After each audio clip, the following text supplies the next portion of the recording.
శ్రీమాధవాంఘ్రిజలజద్వయ నిత్యసేవా ప్రేమా విలాసయ పరాంకుశపాదభక్తం కామాదిదోషహరం ఆత్మపదాశ్రితానాం రామానుజం యతిపతిం ప్రణమామి మూర్ధ్నా రామానుజం యతిపతిం ప్రణమామి మూర్ధ్నా. శ్రీమదాదివరాహ క్షేత్ర విభూషితుడై శ్రీనివాసుడై రెండు రూపాలలో అరరాడిటువంటి పరమాత్ముని పాదార విందాల చింత భగవద్ రామానుజాచార్యుల పరంపరా ప్రాప్తమైనటువంటి శ్రీ శ్రీ శ్రీ పరమహంస పరివ్రాజకాచార్యవర్యులు ఉభయ వేదాంత ప్రవర్తకాచార్యులు అయినటువంటి తిరుమల శ్రీపదజీయంగార్ల పవిత్ర మఠ ప్రాంగణంలో భగవద్భాగవత ఆచార్యుల అనుగ్రహంతో శ్రీ వెంకటేశ్వర భక్తి ఛానల్ వారి సౌజన్యంతో ధనుర్మాస ఉత్సవ కార్యక్రమంలోకి నేటికి మనం 25వ పాశురంలోకి ప్రవేశించాం. ప్రతిరోజు మాదిరిగానే ఆచార్య వైభవాన్ని తెలుసుకొని కార్యక్రమంలోకి ప్రవేశిద్దాం. ఆత్మానమస్య నిరయాత్ స్వయముద్ధరిష్యన్ తం యాదవం కిమనువర్తితవానసిత్వం యద్వా తదాత్మ విపదుత్తరణానుషంగో రామానుజస్య సదృశం తదుపాసనంచ. వాధూల వీరరాఘవాచార్య స్వామి వారు అనుగ్రహించినటువంటి రామానుజ అతిమానుష స్తవంలోని 25వ శ్లోకాన్ని మనం తెలుసుకుంటూ ఉన్నాం. రామానుజుల వైభవాన్ని వారు తెలియజేస్తున్నారు. రామానుజ ఆత్మానమస్య నిరయాత్ స్వయముద్ధరిష్యన్, నిన్ను ఆశ్రయించినటువంటి శిష్యులందరికీ నరకం అనేటువంటిది లేకుండా మోక్షాన్ని ప్రసాదించేటువంటి యోగ్యత కలిగి ఉన్నటువంటి వాడివయ్యా. అలాంటి నీవు తం యాదవం కిమనువర్తితవానసిత్వం, యాదవ ప్రకాశుల వద్ద విద్యాభ్యాసం చేయవలసినటువంటి అగత్యం నీకు ఏమి ఏర్పడింది అని ప్రశ్న వేసుకుంటూ, ఒకవేళ యద్వా తదాత్మ విపదుత్తరణానుషంగో రామానుజస్య సదృశం తదుపాసనంచ, ఒకవేళ యాదవ ప్రకాశుణ్ణి కూడా నరకం నుంచి ఉద్ధరించాలి అనేటువంటి ఉద్దేశ్యంతోనే అతనికి శిష్యుడు అయ్యావేమో అని చమత్కారంగా రామానుజుల వైభవాన్ని మనకు తెలియజేస్తారు. అలాంటి రామానుజుల పరంపరలో ఇక్కడ మనకు వేంచేసి ఉన్నటువంటి స్వాములు శ్రీ పదజీర స్వామి వారికి, చిరజీర స్వామి వారికి నా సాష్టాంగ దండ ప్రణామాలు తెలియజేసుకుంటూ కార్యక్రమాన్ని ఆరంభించవలసిందిగా ప్రార్థిస్తూ ఉన్నాను.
श्रीभक्तिसार कुलशेखर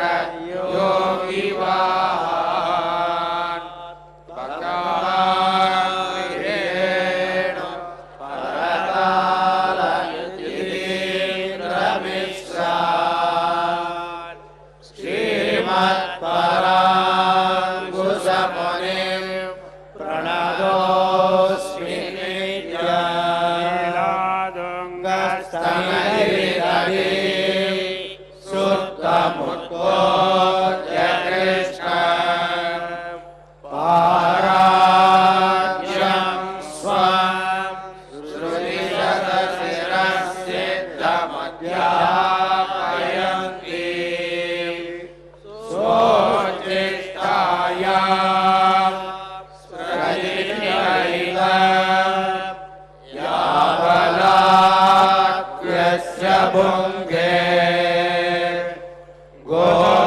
கோலாதஸ்யை நமயிதமிதம்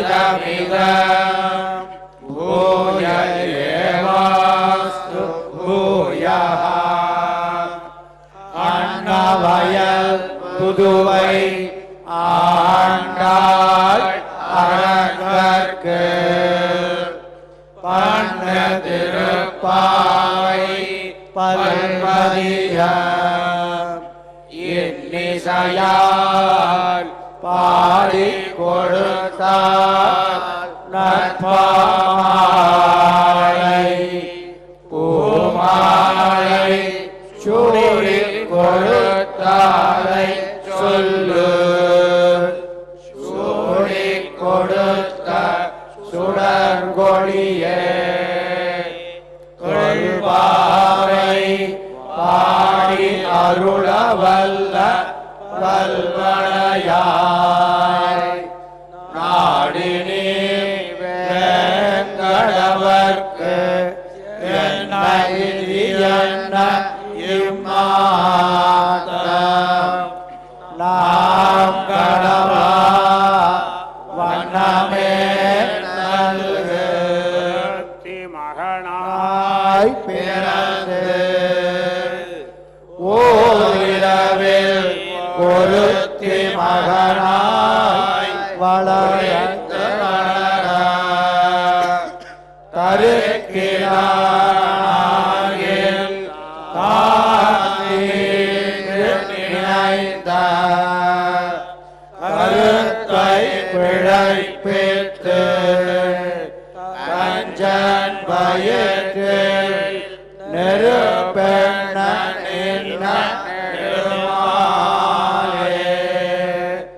உன்னை அழைத்து வந்தோ பறையறியாயில் திருத்தக்க செல்வமோ சேவகமோ யாப்பாடி வருத்தமும் தீர்ந்து மகிழ்ந்தேலோர் பிறந்தவோ ஒளித்தன் வாழுமோர் சோழி மணிமாக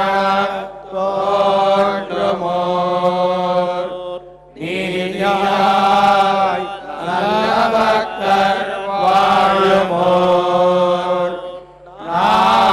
நாமரைகள் ஓதுமோர் விழிமுட்டோர்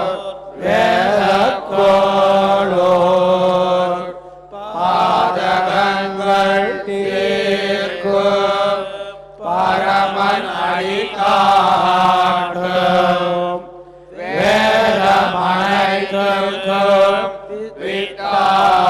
விட்டாகும் கோதை தமிழ் ஐந்தும் ஐந்தும் அறியாத மானிடரை வையம் சுமப்பரும் பண்பு வாடி பூரத்தில் ஜெகத்துதித்தாள் வாழியே திருப்பாவை முப்பதும் செப்பினாள் வாழியே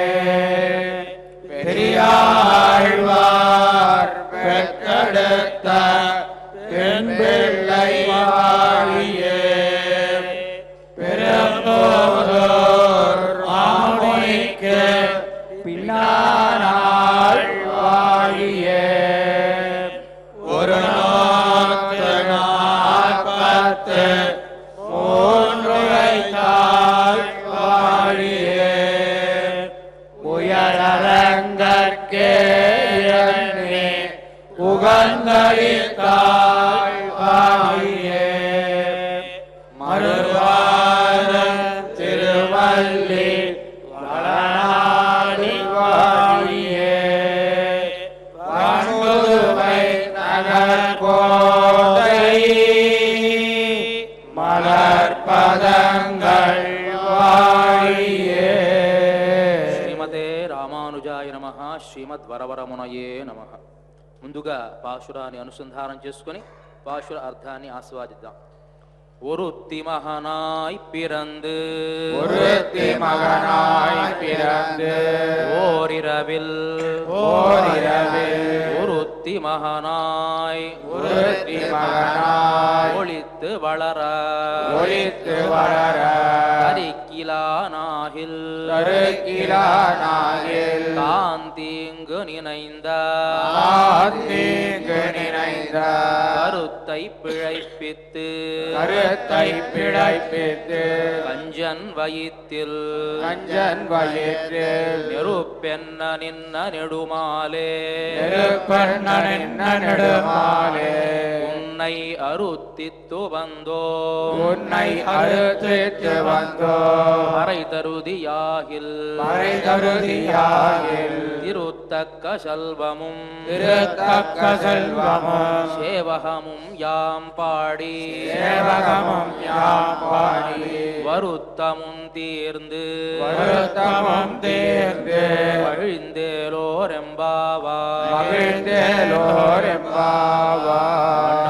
తిరువడిகளே శరణం. బాల్య దశలోనే భగవంతుని మీద అత్యంతమైన భక్తిని పెంచుకొని ఆయనే వివాహం చేసుకోవడం కోసం తిరుప్పావై వ్రతాన్ని ఆచరించి మనకు అందించింది గోదాదేవి. ఆ తిరుప్పావై ప్రబంధంలోని 25వ పాశురాన్ని మనం ఇవాళ అనుసంధానం చేసుకున్నాం. దానిలో విశేషార్థాలు తెలుసుకోబోతూ ఉన్నాం. నిన్నటి రోజున ఆ కృష్ణ పరమాత్మ నడిచి వచ్చినందుకు ఆయనకు మంగళాశాసనం చేశారు. తద్వారా కృష్ణుడు చాలా ఆనందించి వాళ్ళని ప్రశ్న వేశాడనమాట. ఏమని అంటే, మీరు ఇంత కఠినమైనటువంటి వ్రతాన్ని ఆచరణ చేస్తూ ఉన్నారు కదా, ఈ చలికాలం, అసలే ఇది చలికాలం, ఈ చలికాలంలో మీరు పొద్దున్నే స్నానం చేయడం కోసం ఇంకా చాలా వేకువజామునే లేచి, అందరూ కూడా ఈ కాలంలో తొందరగా నిద్ర కూడా లేవరు, కానీ ఇంత కఠినమైనటువంటి వ్రతాన్ని మీరు ఆచరిస్తూ ఉన్నారు అంటే మీకు కావలసినటువంటి ఫలితం ఏదో పెద్దదే అయి ఉంటుంది, ఏమిటి అని ప్రశ్న వేశాడు. వాస్తవానికి కృష్ణ పరమాత్మకు తెలీదా వాళ్ళు ఎందుకోసం ఈ వ్రతం ఆచరిస్తున్నారో? తెలుసు, కానీ వారి యొక్క గొప్పతనం అందరికీ తెలియాలి అని తెలియజెప్పడం కోసమే ఆయన ఆ ప్రశ్న వాళ్ళని వేయడం జరిగింది. వాళ్ళు అన్నారు కదా, ఓ స్వామి, మేము ఆచరించేటువంటి వ్రతం ఏముంటుంది? మేము వ్రతము అనేటువంటిది కేవలం వ్యాజం మాత్రం, అంటే ఒక నెపం మాత్రమే. లోకల్లో ఉండేటువంటి వాళ్ళకి ఇది వ్రతంగా తోయడం కోసం మేము ఆచరిస్తున్నామే తప్ప ఈ వ్రతం ఆచరించాలి అనేది మా ఉద్దేశం కాదు. మాకుండేటువంటి ఉద్దేశం ఏమిటి అంటే, ఈ వ్రతం నెపంతో అయినా సరే కృష్ణుని మేము చూస్తాము, కృష్ణుడి నామాన్ని మేము తలుస్తాము, కృష్ణుని కనులారా చూసి ఆనందిస్తాము అనడం కోసమే మేము ఈ వ్రతాన్ని ఆచరిస్తున్నామయ్యా. వాస్తవానికి వ్రతాలు తపాలు చేయాల్సినటువంటి అవసరం మాకేంటి? ఏ వ్రతం ఆచరిస్తే ఏం ఫలితం వస్తుంది మాకు అని అంటారు. మనం ముందే చెప్పుకున్న వైష్ణవ సంప్రదాయాల్లో వ్రతములు అంటే 2 వ్రతాలే ఆచరిస్తారు. ఒకటి ఏకాదశి వ్రతము, రెండవది తిరుప్పావై వ్రతము. ఇవి 2 తప్పించి సంప్రదాయంలో ఇక ఏ వ్రతాలు కూడా ఆచరించరు. తర్వాత కాలక్రమంలో ఇక ఏవైనా వ్రతాలు ఆచరిస్తూ ఉంటే అది వారి యొక్క ఐచ్ఛికమే తప్ప వైష్ణవ సంప్రదాయంలో ఉన్నటువంటి వాళ్ళు ఈ 2 వ్రతాలు మాత్రమే ఆచరిస్తారు. ఈ వ్రతాల్లో ఉండేటువంటి వైశిష్ట్యం ఏమిటంటే, కేవలం భగవంతుణ్ణి పొందడమే ఈ వ్రతాల్లో ఉండేటువంటి వైశిష్ట్యం.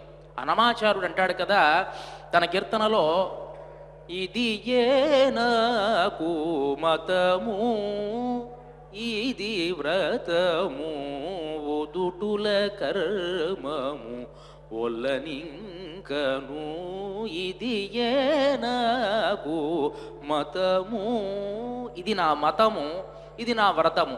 ఏమిటి నా వ్రతము అంటే, నిపుణత హరి నేనిను శరణనుటే తపములు జపములు ధర్మములు. ఓ హరి, నేను నిన్ను శరణు వేడుతున్నాను అని అనుకోవడమే నా తపస్సు కానీ, జపం కానీ, ధర్మం కానీ. అలా గనక చేస్తే ఏమవుతుంది ఉపయోగం అంటే, నేపమున సకలము నీవే చేకొను. అలా గనక నేను ప్రార్థిస్తే నువ్వేం చేస్తావు? నా భారమంతా నువ్వే వహిస్తావు. ఇప్పుడు ఒకతను తల్లిదండ్రుల దగ్గర ఉన్నాడు. వాడికి 50 రూపాయలే సంపాదిస్తాడా, రోజుకి 100 రూపాయలే సంపాదిస్తాడా లెక్కలేదు. 50 సంపాదించినా 100 సంపాదించినా వచ్చి తండ్రి చేతిలో పెడతాడు. చక్కగా తనకు కావాల్సిందంతా అనుభవిస్తాడు. సినిమాకి వెళ్తాడో లేకపోతే ఎంత కావాలో అది తింటాడో ఏమని ప్రశాంతంగా ఉంటాడు.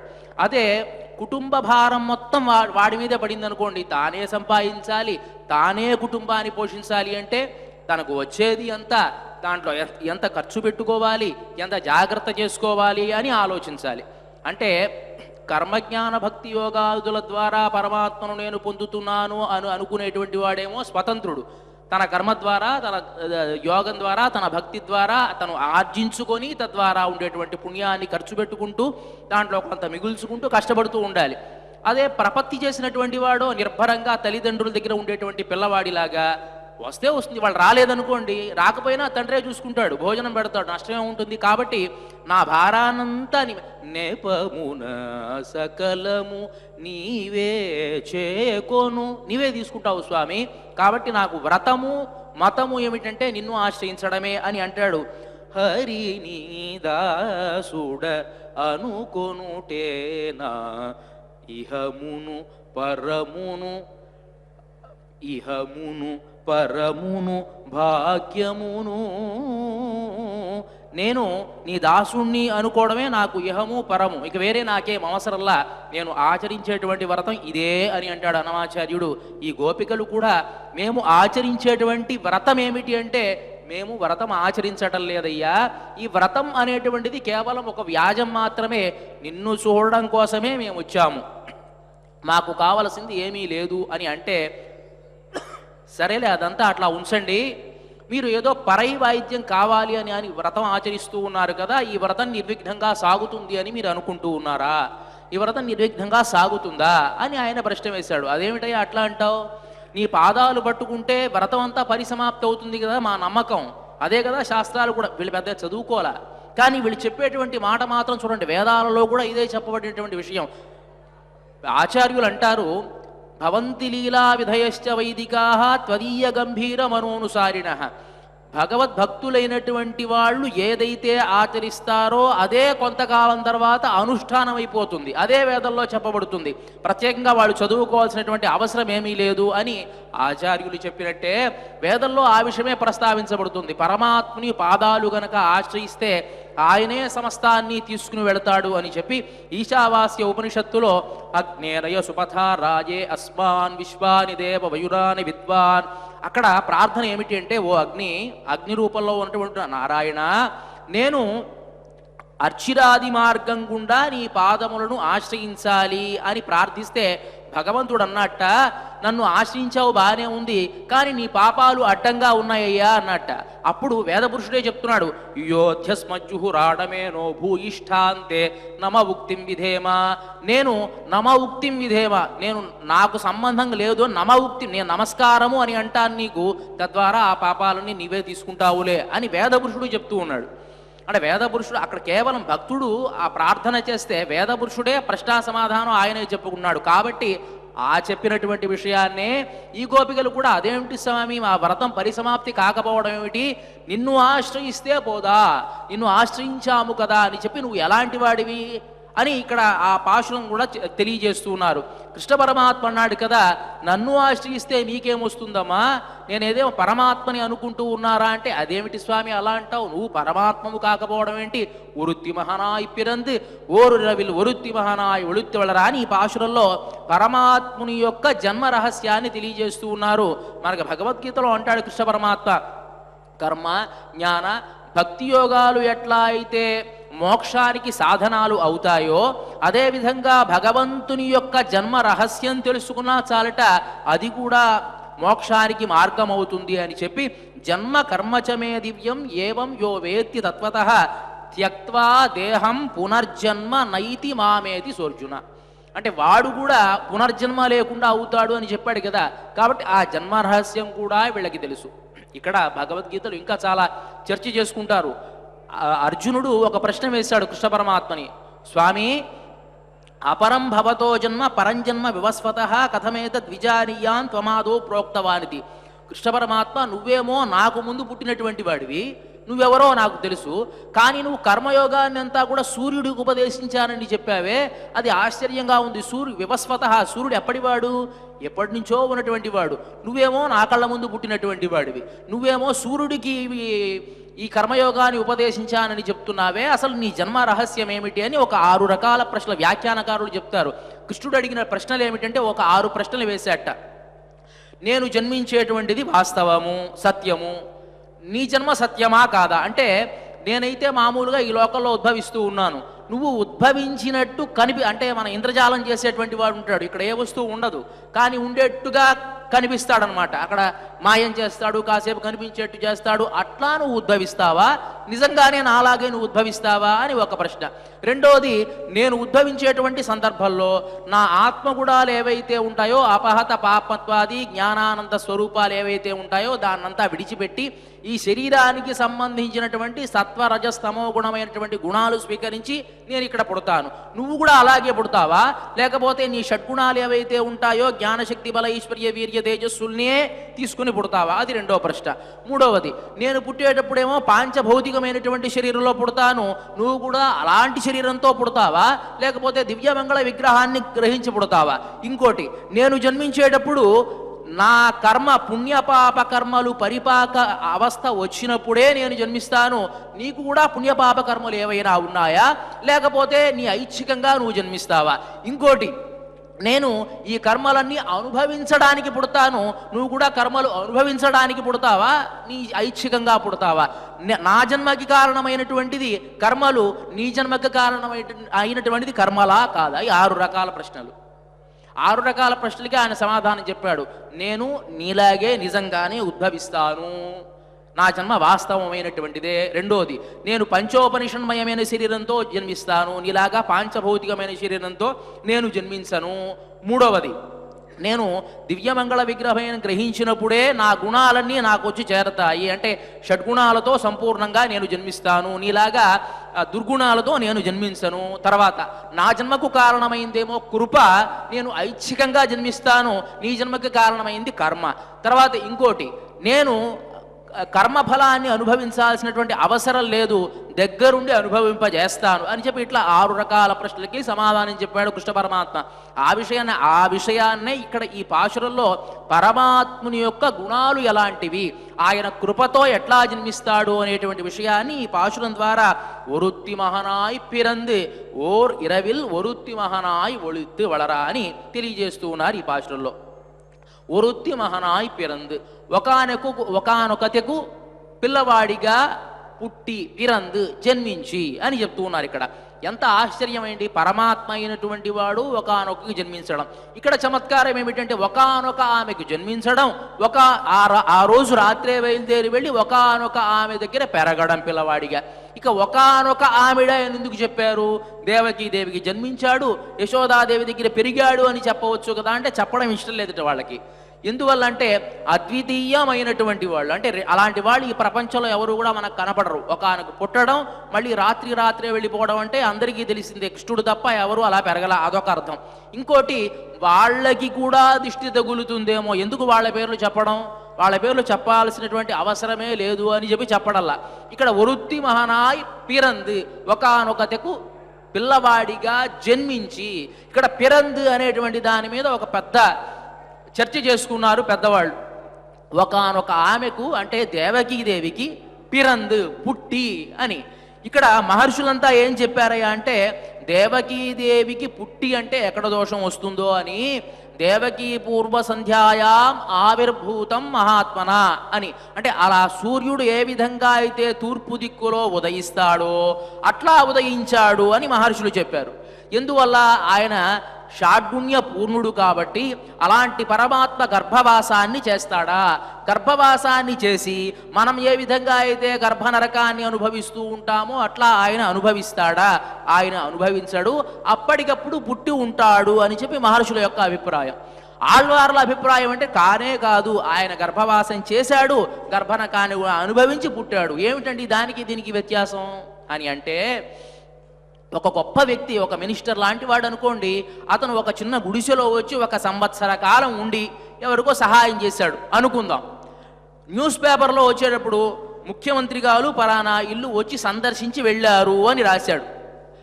12 నెలలు వాడు ఒక ఇంట్లో ఉండి వాడు కష్టపడి చేస్తే రాయకుండా ముఖ్యమంత్రి గారు పలానా వాళ్ళ గుడిసెకి వచ్చి అలా సందర్శించి వెళ్ళిపోయారు అని రాస్తే వాడికి బాధ కలగదు?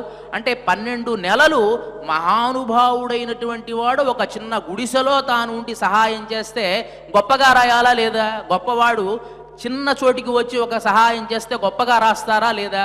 ఒక ప్రశ్న వేసుకున్నారు, పరమాత్మకి దుఃఖం ఉంటుందా అని. పరమాత్మ కూడా అక్కడ ఉండి దుఃఖం పడతాడు అంటే పరమాత్మకి దుఃఖం ఉంటే అది దుర్గుణము కదా అని ఒక ప్రశ్న. ఏడవడం దుర్గుణమే కదా, మనిషి అన్నటువంటి వాడు ఏడవడం దుర్గుణమే, వాస్తవమే. కానీ పక్కవాడు బాధపడుతున్నాడు అని నువ్వు ఏడిస్తే అది దుర్గుణమా సద్గుణమా? సద్గుణం కదా. నాకు ఏడుపు వస్తే నేను ఏడిస్తే అది దుర్గుణం. అయ్యో పక్కవాడు కష్టపడుతూ ఉన్నాడే, వాడు కష్టపడితే నేను చూడలేకపోతూ నేను ఏడిచా అనుకోండి, సద్గుణం అవుతుంది, దుర్గుణం అవదే అవదు. అట్లానే పరమాత్మ అయినటువంటి వాడు మనల్ని కాపాడడం కోసం ఎక్కడో ఉన్నటువంటి వాడు ఇక్కడికి వచ్చి గర్భనరకాన్ని కూడా తాను అనుభవించి జన్మించాడు అంటే అది పరమాత్మ యొక్క కళ్యాణ గుణానికి ఏదైనా ఇబ్బందా? ఎంత కృప అండి! నిజంగా ఎంత కష్టపడి ఉంటాడు ఆయన. మనలాగా కష్టపడాల్సిన అవసరం లేకపోయినప్పటికీ కూడా ఆయన జన్మించాడు. ఎందువల్ల? వాళ్ళకి వరాన్ని ఇచ్చాడు కాబట్టి. దేవకీ వసుదేవులకి పూర్వంలో పుష్టి గర్భుడిగా వాళ్ళు తపస్సు చేశారు కాబట్టి మీ గర్భంలో నేను జన్మిస్తాను అని చెప్పాడు కాబట్టి జన్మించేట్టుగా ఆయన ద్యోతకమవల. పూర్తిగా గర్భంలో 12 మాసాలు ఉండి ఆయన జన్మించాడు అని ఆళ్వార్ల యొక్క అభిప్రాయం. అందువల్లే ఆళ్వార్లు ఆశ్చర్యాన్ని వ్యక్తం చేస్తారు కదా, பிறந்தவாறும் வளர்ந்தவாறும் பெரிய భారతం కై செய்து ఐవర్కు తిరంగల్ కాటిట్టు செய்து పోన మాయంగళం అని ఆయన కీర్తిస్తారు. అక్కడ ఎంత ఆశ్చర్యం! పరమాత్మ పుట్టడం ఏమిటి, పెరగడం ఏమిటి, భారత యుద్ధంలో ఆ భారత పంచపాండవులకు సహాయం చేయడం ఏమిటి, ఎంత ఆశ్చర్యం అని చెప్పి ఆశ్చర్యాన్ని వ్యక్తం చేసి 6 నెలలు మూర్ఛపోయారట.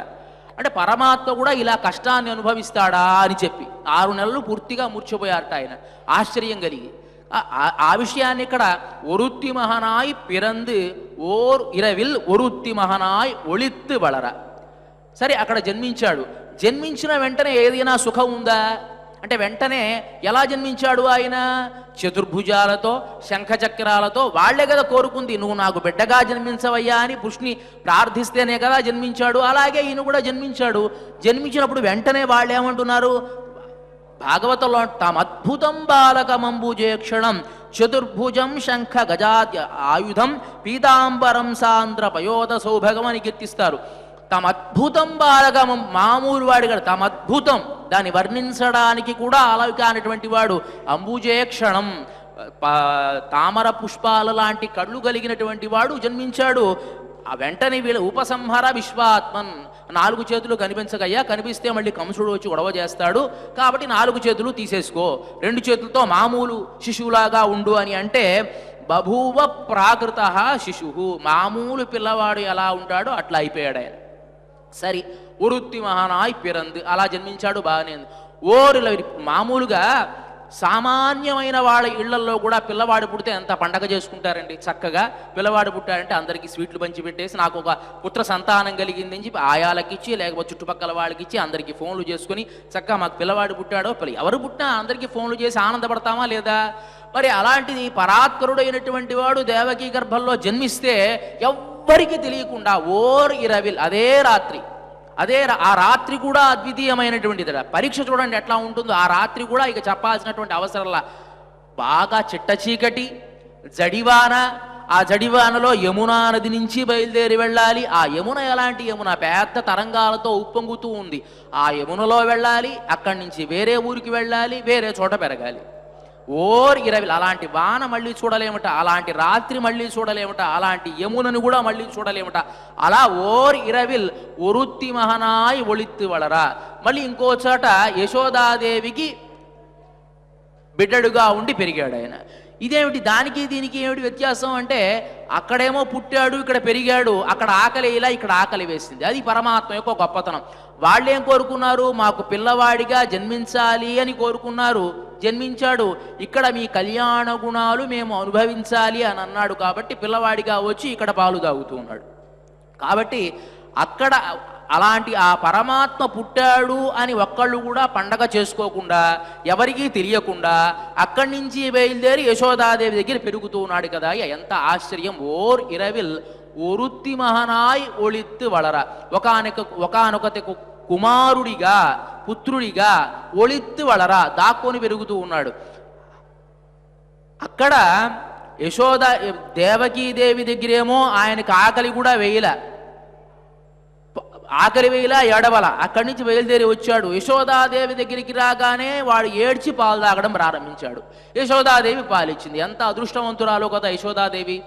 యశోదాదేవి గొప్పదా లేకపోతే దేవకీదేవి గొప్పదా అని ప్రశ్న వేసుకున్నప్పుడు పెద్దవాళ్ళు చెప్తారు కదా, యశోదాదేవే గొప్పదండి అని.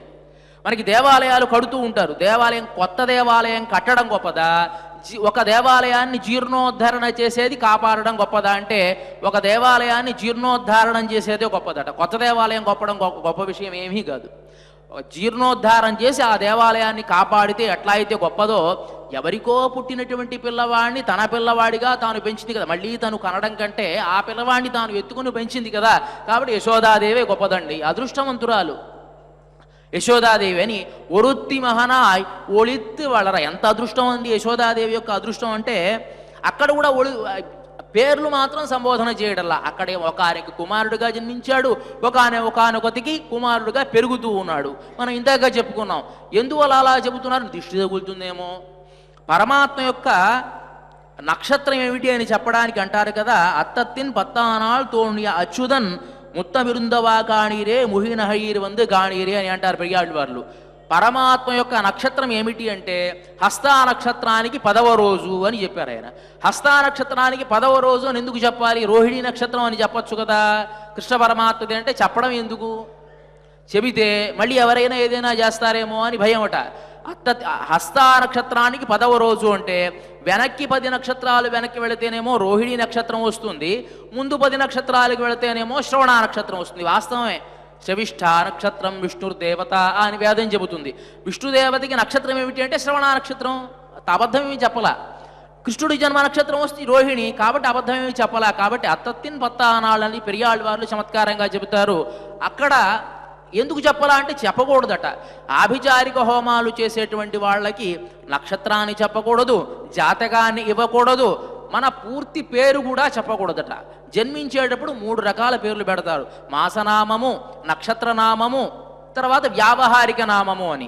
ఆ చెప్పేటువంటి సందర్భంలో మాసనామాన్ని గోప్యంగా ఉంచుతారు, నామాన్ని గోప్యంగా ఉంచుతారు, వ్యావహారిక నామాన్ని చెప్తారు. 3 పేర్లు రాస్తారు మనకు పుట్టిన వెంటనే.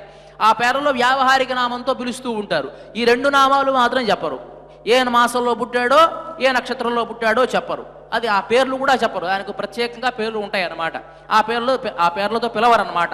అదేవిధంగా ఇక్కడ నక్షత్రం చెప్పకూడదు. అదేవిధంగా ఒరుత్తి మహనాయి పిరందు ఓర్ ఇరవిల్ ఒరుత్తి మహనాయి ఒళుత్తి వడర. ఎంత అదృష్టం అండి! దేవకీదేవి అదృష్టం ఏమిటి, ఇక్కడ యశోదాదేవి అదృష్టం ఏమిటి? మనం ఇంతకే చెప్పుకున్నాం. ఒరుత్తి మహనాయి పిరందు అనే చోట ఆళ్వార్లు అందరూ కూడా పిరందు అని చెప్పడానికి కారణం ఏమిటి అంటే, బ్రహ్మాది దేవతలంతా దేవకీదేవికి దగ్గరకు వచ్చి ఆ గర్భంలో ఉన్న శిశువుని స్తోత్రం చేశారు. నిజంగా గర్భంలో గనక పరమాత్మ లేకపోతే, ఇప్పుడు పెద్ద గుడి కట్టాం, గర్భగృహంలో దేవుడు లేడు, ఇంకా మనం ప్రతిష్ఠ చేయలా, వచ్చి నమస్కారం పెట్టుకుని ఎవడన్నా స్తోత్రం చేస్తాడా? చేయడు కదా.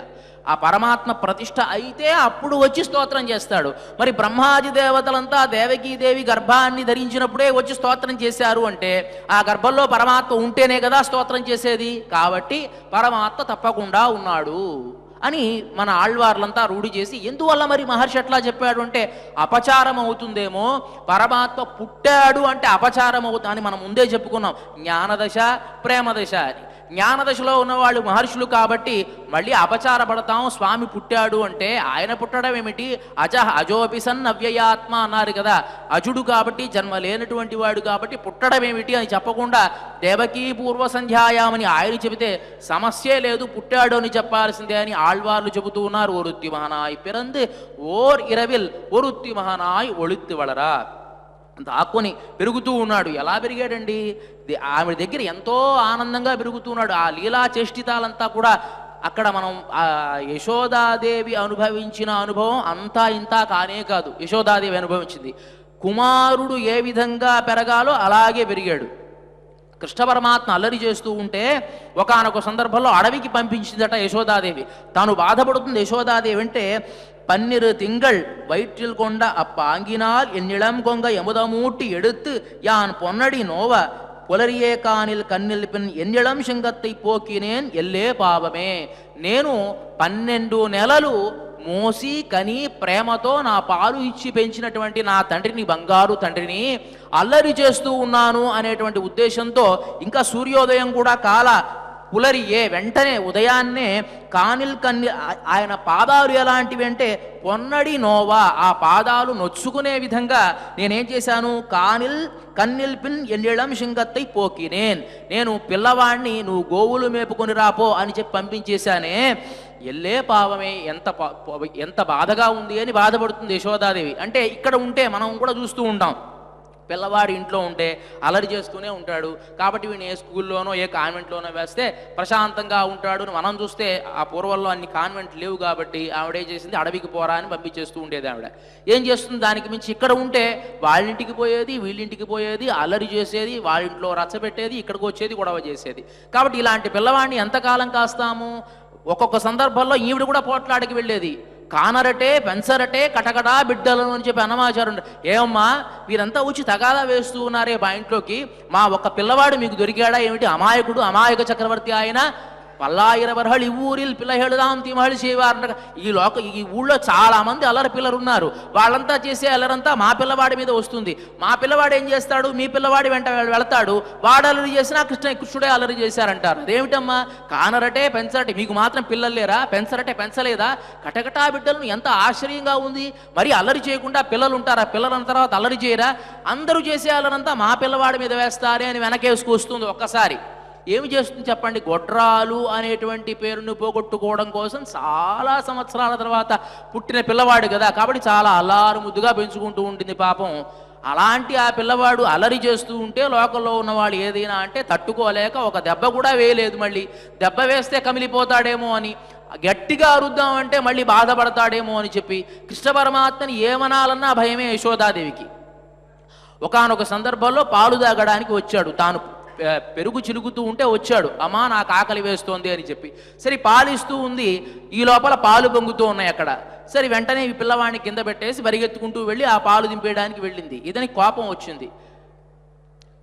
అవతారంలో చాలా గొప్ప గొప్ప రహస్యాలు ఉంటాయండి. ఇక్కడ యశోదాదేవి వసుదేవుడు, యశోదాదేవి నందుడు ఏమని కోరిక కోరారు? నీ అవతారంలో ఉండేటువంటి గొప్పతనాన్ని, గుణగణాలు మేము ఆస్వాదించాలి అని కోరుకున్నారు వాళ్ళు. ఇక్కడ భవబంధాలు అడ్డంగా పెట్టుకుంటే వీళ్ళు అనుభవించలేరు. ఏదో ఇప్పుడు యశోదాదేవికి ఏదో ఒక పని ఉంటూనే ఉంటుంది, అలా వదిలిపెట్టేసి వెళ్ళిపోతే ఎట్లా? నా అవతార చిష్టితాలు చూపించమనే కదా నన్ను మీరు ఇక్కడ పెట్టుకుంది, కాబట్టి నేను చూపిస్తాను అన్నాడు.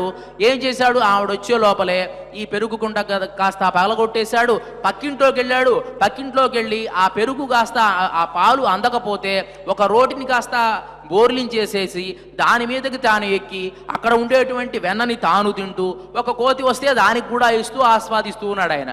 ఇది చూసింది యశోదాదేవి. యశోదాదేవి కోపం వచ్చింది అని అంటుంది కదా.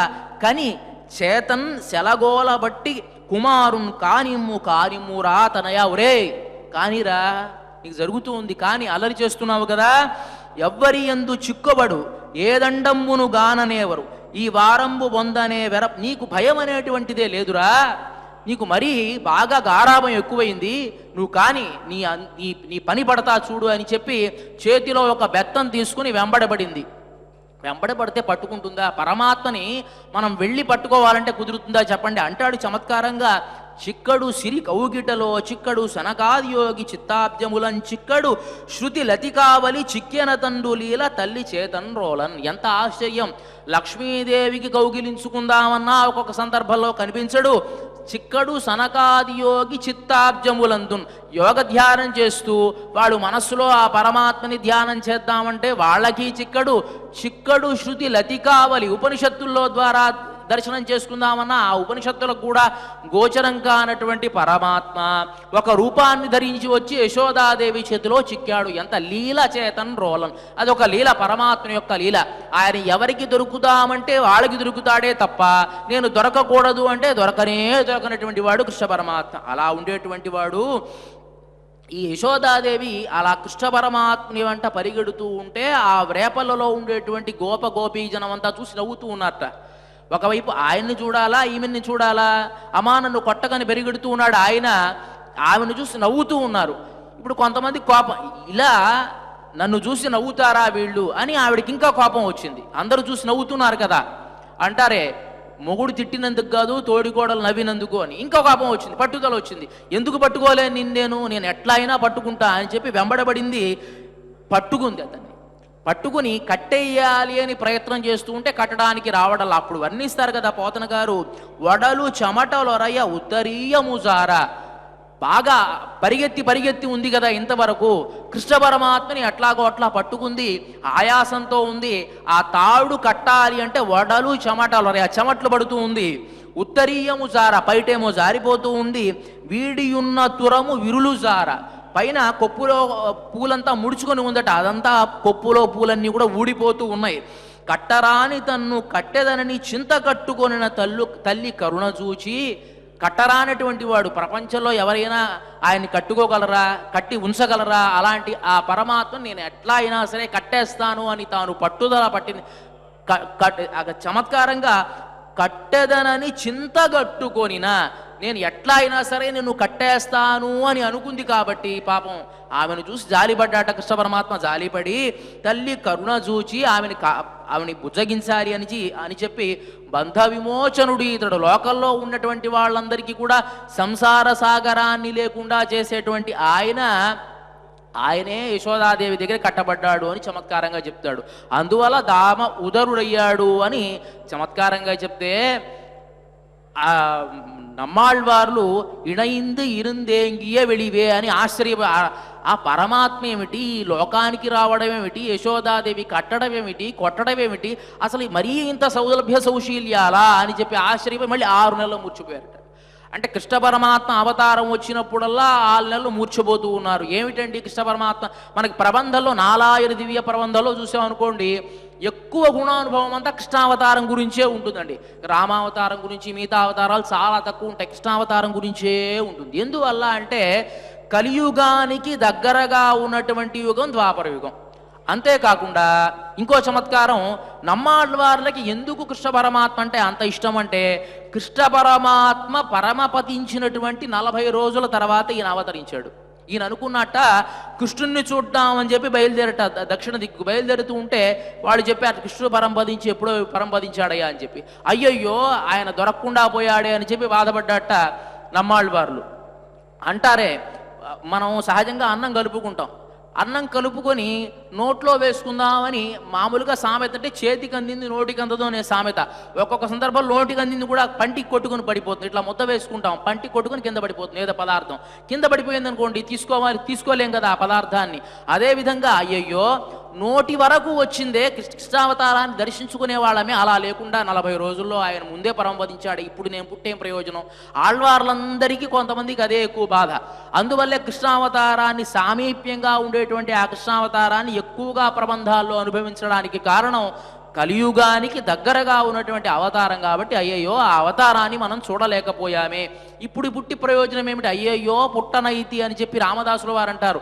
ఆ రామావతారంలో గనక నేను పుట్టి ఉంటే చక్కగా ఆ కోతులతోనో కాకులతోనో పిచ్చుకలతోనో సహవాసం చేసి ఆయన మోక్షానికి తీసుకుని వెళ్ళేటప్పుడు నేను కూడా ఆ మోక్షానికి వెళ్ళిపోకుండా ఉండే, ఇప్పుడున్నానంటే ఏదో పాపం చేసుకునే పుట్టాను అని బాధపడ్డట్టుగా నమ్మాళ్వార్లంతా కూడా ఆ అవతారంలో ఉండేటువంటి సౌలభ్య సౌశీల్యాన్ని చూసి అయ్యయ్యో మనం పోగొట్టుకున్నామే అని చెప్పి బాధపడేవారట. మరి అట్లా యశోదాదేవికి దక్కినటువంటి ఆనందం ఎవ్వరికి కూడా దక్కనట్టుగా ఒరుత్తి మహనాయ్ ఒళిత్తు వళరా, చాలా దాక్కుని పెరుగుతూ ఉన్నట్టాయి. ఒళిత్తు వళర తరిక్కిలా నాహిల్ తాన్ తీంగ్ నినైంద కరుత్తై పిత్తి కంజ తరిక్కిలా నాహిల్.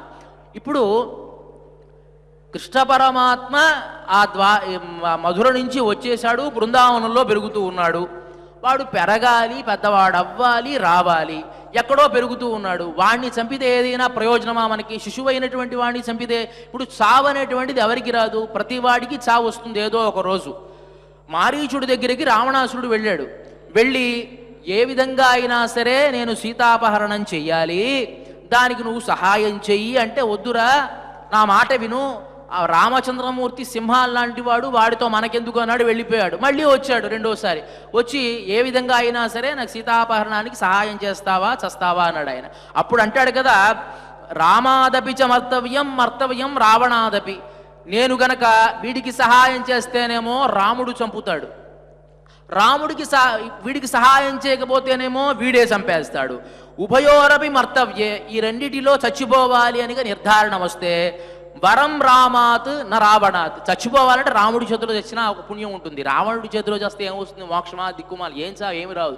కాబట్టి రాముడి చేతిలో చచ్చిపోవడమే మంచిది అనుకున్నాడు ఆయన. ఆ విధంగా చచ్చిపోవడం, ఎలాగూ చచ్చిపోతావు, ఇవాళ కాకపోతే రేపు చచ్చిపోతావు, ఆ పరమాత్మ అయినటువంటి వాడు చంపేస్తాడని దానికి మించి కావలసింది ఏముంది?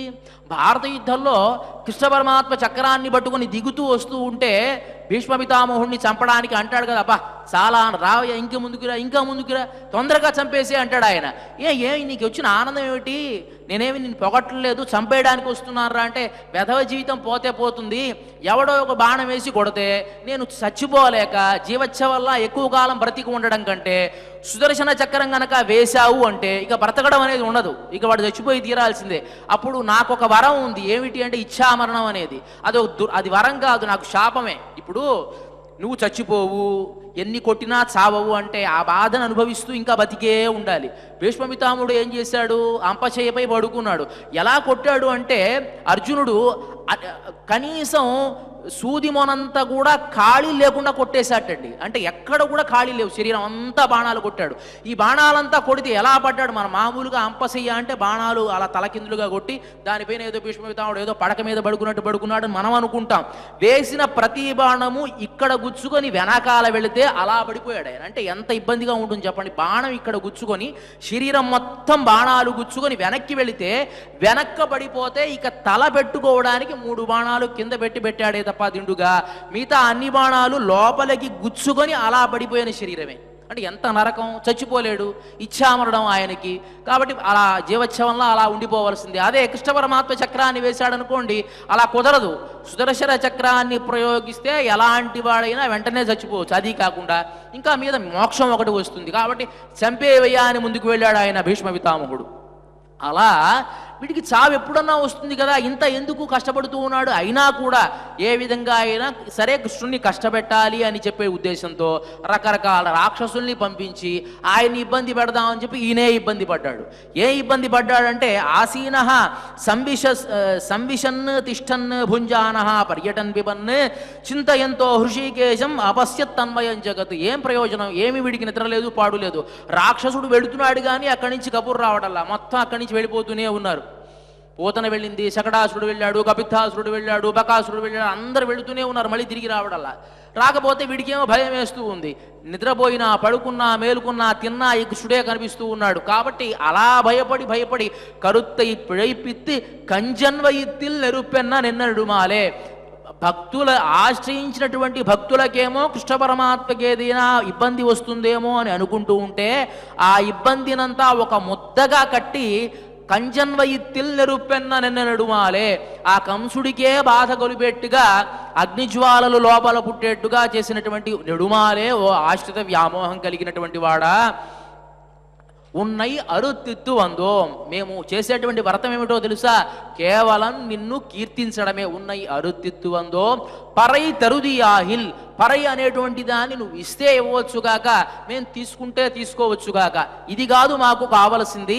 పరై తరుదియాహిల్ తిరుత్తక్క శల్వముం శేవహముం యాంపాడి. తిరుత్తక్క శల్వముం, లక్ష్మీదేవి ఆనందపడి ఉండేటువంటి సంపద ఏదైతే ఉంటుందో ఆ సంపదను మేము కీర్తించాలి. లక్ష్మీదేవికి ఇష్టమైన సంపద ఏమిటి అంటే ఆ శ్రీనివాసుడే కదా, ఆ స్వామే కదా, శ్రీమన్నారాయణుడే కదా. అందువల్లే ఆయనని విడిచిపెట్టకుండా ఆయన దగ్గర ఉండడానికి కారణం ఆవిడ ఇష్టపడేటువంటి సంపద ఆయన కాబట్టి తిరుత్తక్క సెల్వముం సేవహముం యాంపాడి, ఆ సంపదని మేము కీర్తించి సేవహముం ఆ సంపదకి తగినటువంటి భుజ పరాక్రమాలు కలిగినటువంటి నీ యొక్క కీర్తిని సేవహముం యాంపాడి మేము కీర్తించి వరుత్తముం తీర్ந்து మా బాధ ఏదైతే ఉందో అదంతా పోగొట్టుకొని మహిందు ఆనందించి నిన్ను పొందాలి స్వామి. ఇదే మాకు కావలసింది. కానీ పరయ్య అనేటువంటి వాద్యం కోసం ఈ వ్రతం అనేటువంటిది కేవలం వ్యాజంగా మేము వచ్చాం. నిన్ను చూసి నిన్ను సేవించి కనులారా సేవించి నిన్ను అనుభవించడమే మాకు కావలసినటువంటి వ్రతం అని ఇవాల్టి పాశురంలో వాళ్ళు నర్మగర్భంగా చెప్పారు గోపికలు. ఇక ఇవాల్టి ఈ కార్యక్రమంలో చిట్ట చివరి అంశమైనటువంటిది ఆండాళ్ అనుగ్రహంతో ప్రముఖ రచయిత శ్రీ భువనచంద్ర గారు తెలిగించినటువంటి తిరుప్పావై కోరి వచ్చినామయ్యా పరను ప్రసాదించవయ్యా అనేటువంటి ఈ గేయాన్ని స్వరపరచి ఆలాపిస్తున్నటువంటి వారు డాక్టర్ ఏ శబరీష్ గారు. వీరు ఎస్వి సంగీత నృత్య కళాశాల అధ్యాపకులు. ఈ కార్యక్రమాన్ని మనం నారద నీరాజన మంటపం ద్వారా ప్రత్యక్ష కార్యక్రమంలో వీక్షించవచ్చు. ఇక ఇవాల్టి ఈ కార్యక్రమాన్ని మనం క్షమాప్రార్థన నుంచి మంగళం వరకు పారాయణ చేసి ముగిద్దాం.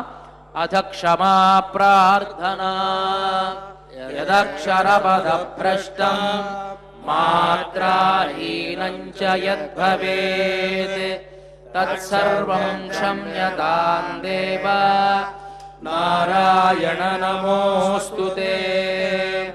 అథ భగవత్సమర్పణం కాయేన వాచా మనసేంద్రియైర్వా బుద్ధ్యాత్మనా వా ప్రకృతే స్వభావాత్ కరోమి యద్యత్ సకలం పరస్మై నారాయణాయేతి సమర్పయామి.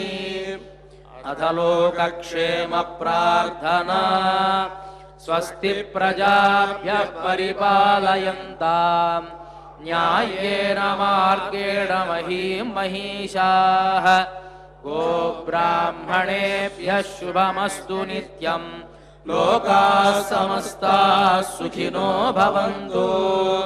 అథ మంగళం కోసలేంద్రాయ మహనీయ గుణాత్మనే చక్రవర్తి తనూజాయ సార్వభౌమాయ మంగళం. అస్తు గోపాల బాలాయ నిత్యాయ పరమాత్మనే భక్తవాత్సల్య నిధయే నిత్యభోగ్యాయ మంగళం. శ్రీమత్యై విష్ణు చిత్తార్య మనోనందన హేతవే నందనందన సుందర్యై గోదాయై నిత్యమంగళం. శ్రియః కాంతాయ కళ్యాణ నిధయేర్థినాం శ్రీవేంకటనివాసాయ శ్రీనివాసాయ మంగళం.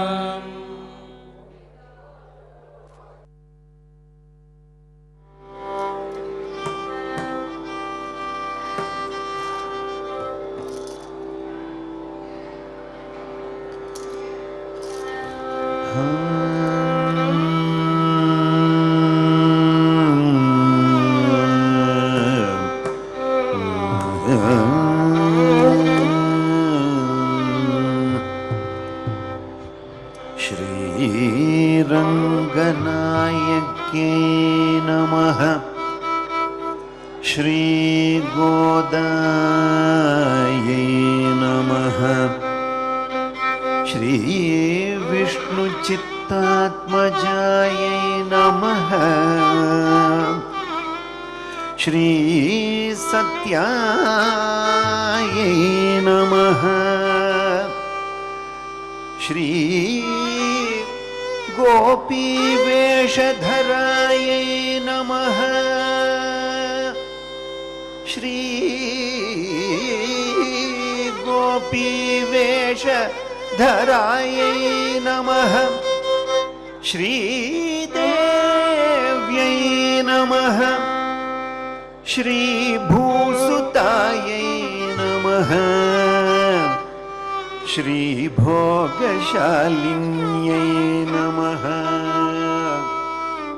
శ్రీ గోపీవేషధరాయ నమః శ్రీదేవ్యై నమః శ్రీభూసుతాయై నమః శ్రీభోగశాలిన్యై నమః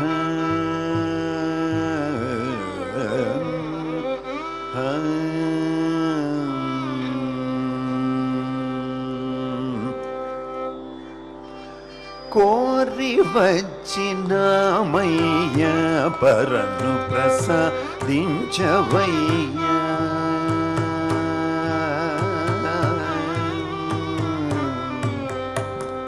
కోరి వచ్చినామయ్య పరను ప్రసాదించవయ్య కోరి వచ్చినామయ్య పరను ప్రసాదించవయ్య ఆశ్రిత జన రక్షకుడ ఐశ్వర్యవంతుడా కోరి వచ్చినామయ్య పరను ప్రసాదించవయ్య ఆశ్రిత జన రక్షకుడ ఐశ్వర్యవంతుడా కోరి వచ్చినామయ్య పరను ప్రసాదించవయ్య ఆశ్రిత జన రక్షకుడ ఐశ్వర్యవంతుడా కోరి వచ్చినామయ్య పరను ప్రసాదించవయ్య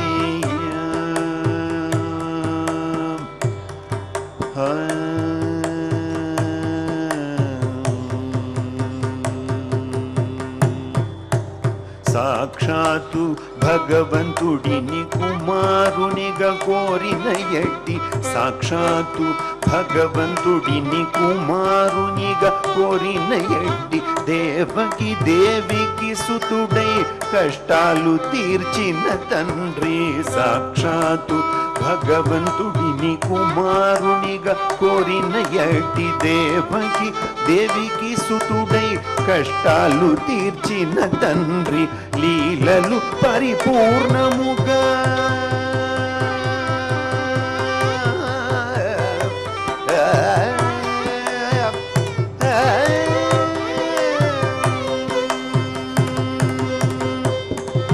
లీలలు పరిపూర్ణముగా అనుభవించు అదృష్టము లీలలు పరిపూర్ణముగా అనుభవించు అదృష్టము యశోదకు ఆనాడే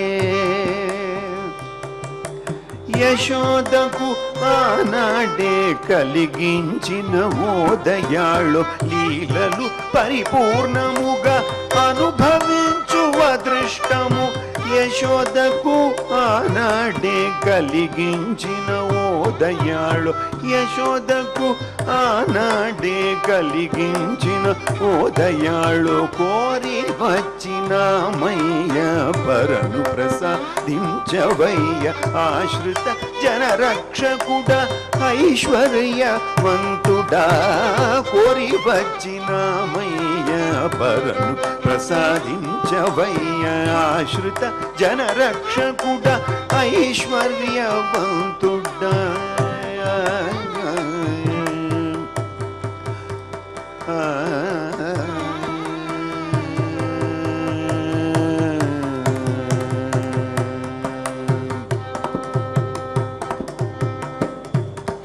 నిన్ను చంపవలెనించి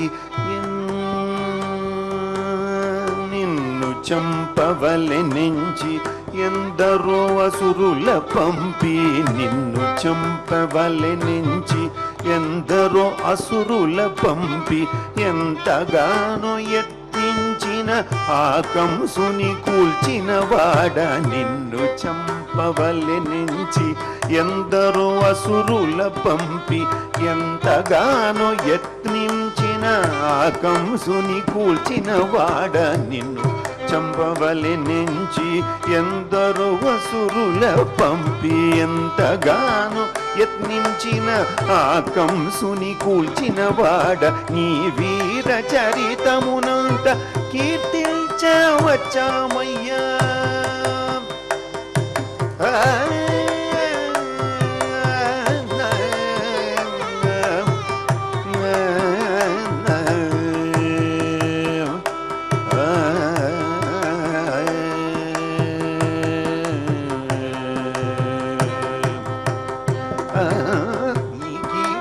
చరితము నీ వీర చరితమునంత కీర్తించవచ్చామయ్య నీ వీర చరితమునంత కీర్తించవచ్చామయ్య పరయను సాధన మొసగి పరయను సాధన మొసగి మము బ్రోవరావయ్య నీ వీర చరితము కీర్తించవచ్చామయ్య నీ వీర చరితమునంత కీర్తించవచ్చామయ్య పరయను సాధన మొసగి మము బ్రోవరావయ్య పరయను సాధన మొసగి మము బ్రోవరావయ్య కోరి వచ్చినామయ్య వరను ప్రసాదించవయ్య ఆశ్రిత జన రక్షకుడ ఐశ్వర్యవంతుడా కోరి వచ్చినామయ్య పరను ప్రసాదించవయ్య ఆశ్రిత జన రక్షకుడ ఐశ్వర్యవంతుడా ఆశ్రిత జన రక్షకుడ ఐశ్వర్యవంతుడా ఆశ్రిత జన రక్షకుడ ఐశ్వర్యవంతుడా కోరి వచ్చినామయ్య కోరి వచ్చినామయ్య కోరి వచ్చినామయ్య పరను